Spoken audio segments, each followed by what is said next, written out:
दाजी हुंड्यात बकरी दिले तुम्हाला तरी बी उपकार नाही तुम्हाला आमचे. उपकार आहे बापा, लय अभिमान आहे मला तुमचा.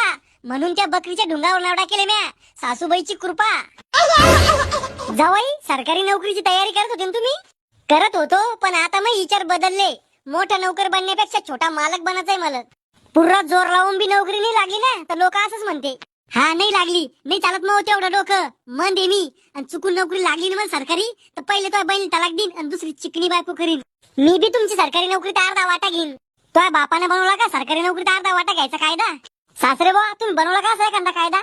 तिचं कुठं मनावर घेता जावाय बा तुम्ही?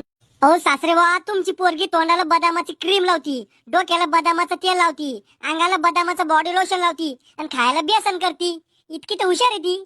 दाजी तुम्ही बॉडी लोशन खाजा ना, बदाम राहते त्यात.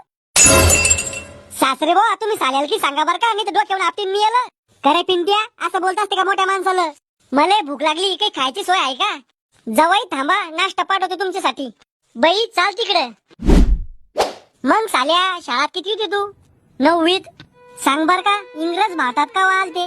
काय माहित, मी पैदा नव्हतो व्हायला तेव्हा.